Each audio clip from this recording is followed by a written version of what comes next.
Assalamualaikum warahmatullahi wabarakatuh, Mbak Lurah. Waalaikumsalam. Perkenalkan, nama saya Muhammad Ibnu Kafi. Saya utusan dari Universitas Islam Negeri Cyber Syekh Nurjati Cirebon, Fakultas Ilmu Tarbiyah dan Keguruan, Prodi PJJ Pendidikan Agama Islam S1. Saya ini sedang program studi PAI, Mbak. Dalam hal ini saya akan melakukan KKN di Desa Brabo yang berbentuk online, Mbak. Ini saya mohon izin untuk mewawancari jenengan sebagai kepala desa.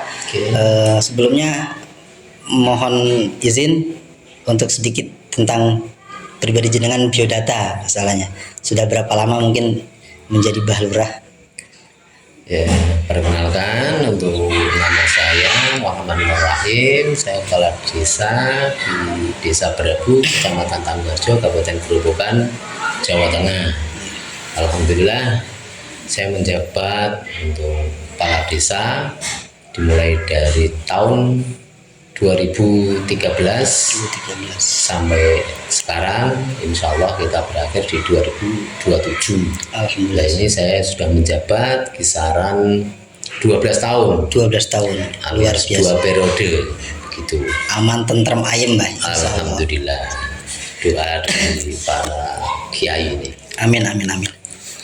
Ini mohon izin, ada beberapa yang saya pertanyakan kepada jenengan sebelum saya melakukan KKN di Desa Brabo. Insya Allah mengizinkan, Mbak, ya? Tetap saya izinkan. Amin. Ini yang pertama, saya mau mengetahui tentang keagamaan-keagamaan yang ada di Desa Brabo. Yang pertama, tentang fasilitas dan kegiatan keagamaan yang ada di Desa Brabo, meliputi diantaranya sarana ibadah, juga sarana pendidikan yang ada di Desa Brabo. Alhamdulillah, kalau di Desa Brabo itu sudah diputuskan menjadi salah satu desa santri, sehingga fasilitas dan kegiatan-kegiatan yang ada di Desa Brabo tentang keagamaan ini cukup lumayan banyak sekali. Termasuk diantaranya adalah sarana ibadah. Sarana ibadah itu kalau masjidnya itu ada 5 masjid, terus kemudian untuk musolanya kurang lebihnya itu di angka 30 musola. Alhamdulillah. Terus kemudian didukung dengan sarana pendidikan, yaitu baik pendidikan formal maupun pendidikan non formal, itu dalam bentuk yayasan-yayasan yang ada. Terus kemudian untuk kegiatan keagamaan itu yang jelas juga lumayan banyak dari jamiah-jamiah yang ada di Brabo itu. Banyak ya, yasinan, sekali, senenan, selasanan, hampir terus kemudian yasinan, banyak sekali itu. Komplit ya. Iya. Termasuk sholawatan juga di Bandung. Betul sekali itu. Kalau untuk pondoknya sendiri di Brabo kurang lebih ada berapa, Mbak? Kalau pondoknya yang ada di Brabo sampai saat ini 9. Ada 9 pondok pesantren. 9 pondok pesantren. Mungkin dengan perkiraan santri dari seluruh Indonesia, Mbak, ya? Ya, dari berbagai kota, dan dari berbagai provinsi yang ada. Mungkin kalkulasi ada beberapa santri kira-kira, Mbak, yang ada di mukim di Desa Brabo itu? Sekitar 5.000. 5.000-an ya? 5.000-an. Dalam 9 pondok? Iya, dalam 9 pondok pesantren itu. Iya. Alhamdulillah. Ini lanjut ke pertanyaan yang kedua, Mbak, tentang pendidikan agama dan madrasah yang ada di Desa Brabo. Yang menyebut tadi lembaga, ya termasuk lembaga formal dan informal. Lembaga pendidikan formal maupun lembaga pendidikan non formal. Kalau lembaga pendidikan non formalnya untuk di Brabo itu ya dimulai dari PAUD. PAUD itu ada 4, TK itu ada 2, terus kemudian SD itu ada 3, untuk SMP ada 1, MTS 1, SMA 1, MA-nya 1. Terus kemudian untuk madrasahnya, untuk madrasah itu kalau ibtidah, mungkin kalau ibtidah ada 1. Madrasah diniyah maksudnya? Madrasah diniyah itu Oh, ada dua. Yang satu itu bertempat di Sirojul Tolibin. Kemudian yang satu berada di Dusun Cangkring.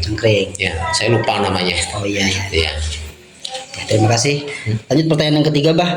Lalu peran keagamaan dalam pembangunan desa itu apa, Bah? Meliputi mungkin peran tokoh agama, peran lembaga, dan peran syariat, peran praktek syariat yang apa namanya?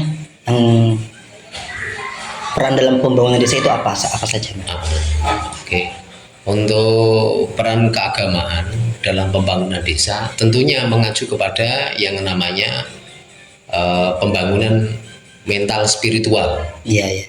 Alhamdulillah ini dari berbagai elemen yang ada, khususnya di kalangan para kiai, para ulama yang ada di Desa Brabu, tokoh-tokoh keagamaan itu sangat aktif sekali dalam hal memberikan pencerahan, mau itu hasanah, pengertian bagaimana mencintai sebuah desa, sehingga masyarakatnya menjadi masyarakat yang baldatun thayyibatan wa rabbun ghafur.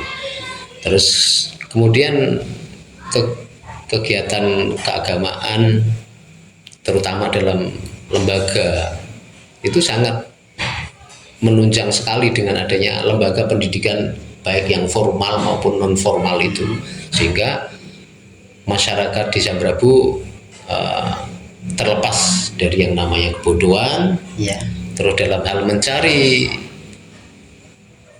pendidikan, dalam menimba ilmu mereka juga lebih diringankan karena sangat berdekatan, tentunya akan mengurangi biaya dalam hal menuju kepada sebuah pendidikan tersebut.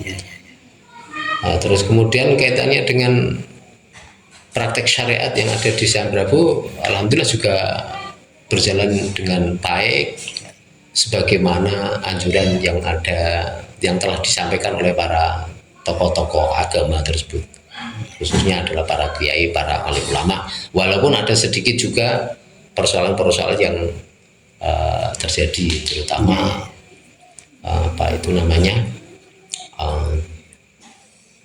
bank riba itu. Ini cukup lumayan ada juga ini, gitu loh. Jadi tetapi untuk praktek secara syariatnya sudah mendominasi dalam kehidupan sehari-hari untuk seluruh masyarakat Desa Brabu. Ini berarti termasuk PR para tokoh ini, Mbak, ya? Nah, ya, jelas ini. Iya. Nanti mungkin bisa dikomunikasikan, Mbak. Lanjut pertanyaan selanjutnya, Mbak.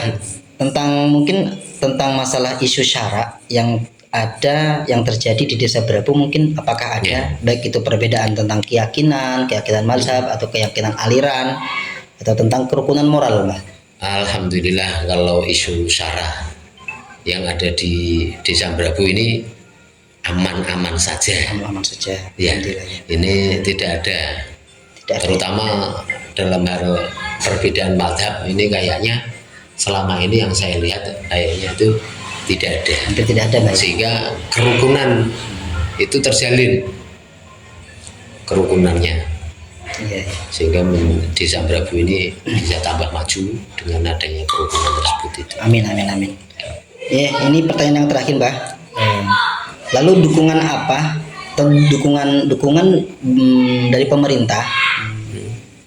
Dukungan apa yang diberikan Desa Brabu, pemerintahan Desa Brabu pada pendidikan dan kegiatan keagamaan yang ada di Desa Brabu?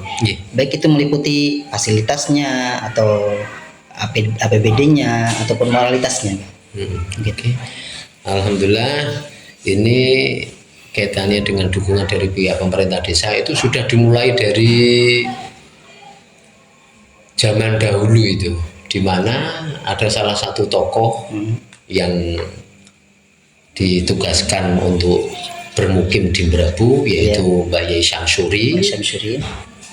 Sehingga dari pihak pemerintah desa memberikan sebidang tanah, fasilitas fasilitas dalam bentuk sebidang tanah, sehingga bisa dipergunakan untuk tempat beribadah, tempat mengajar dari Mbak Yai Syamsuri. Terus kemudian juga dari pihak pemerintah desa memberikan fasilitas tanah kepada salah satu yayasan yang ada di Desa Brabu, yaitu Tajul Ulum. Oh iya, iya. Dalam bentuk tanah juga, sehingga di situ bisa didirikan yang namanya Yayasan Kelembagaan Pendidikan Formal, yaitu di Tajul Ulum. Nah, secara moral, secara moralitas kita memberikan dukungan sepenuhnya kepada lembaga-lembaga pendidikan yang ada di Desa Brabu, bagaimana agar kelembagaan pemerintah Desa Brabu, kelembagaan pendidikan itu senantiasa eksis, senantiasa peran penuh di masyarakat, sehingga menjadikan masyarakat Brabu itu masyarakat yang bermoral dan berakhlakul karimah. Alhamdulillah, alhamdulillah. Mungkin itu, Gus. Oh ya, terima kasih Mbah atas pertanyaan-pertanyaan tentang sekilas tentang Desa Brabu. Ini saya mohon izin pada jenengan akan mengadakan beberapa kegiatan. Mungkin diantaranya untuk rencana saya ada 3 kegiatan yang pasti. Yang pertama, saya bekerja sama dengan Persada atau sebuah lembaga sosialisasi sampah, dan ini tertuju kepada pondok pesantren yang ada di Desa Brabu. Termasuk diantaranya saya punya ada bibit cabai kurang lebih ada 300 bibit. Nanti ada kegiatan grand pesantren, Mbak. Jadi nanti saya akan membagikan ke beberapa pondok pesantren untuk membuat, jadi hiasannya bukan hanya bunga, tetapi nanti berupa tanaman gitu, Pak. Itu yang kegiatan pertama. Kegiatan kedua, kegiatan ramah anak di lembaga-lembaga seperti TPQ dan lain-lain, TPQ, PAUD dan lain-lain. Dan yang ketiga mungkin praktek-praktek ubudiah di pondok-pondok pesantren, praktek ubudiah. Terus yang terakhir mungkin kegiatan dengan Karang Taruna lah, kita mau ngobrol lebih dalam tentang di situ. Mungkin itu yang bisa saya sampaikan. Mohon izin, mudah-mudahan saya bisa diterima baik di Desa Brabu ini. Siap. Dan kita juga dari pihak pemerintah desa mengucapkan banyak-banyak terima kasih yang telah diberikan kepercayaan, sehingga dari universitas tersebut menugaskan panjenengan untuk KKN di Desa Brabu. Oh ya. Terima kasih. Terima kasih. Assalamualaikum warahmatullahi wabarakatuh. Waalaikumsalam warahmatullahi wabarakatuh.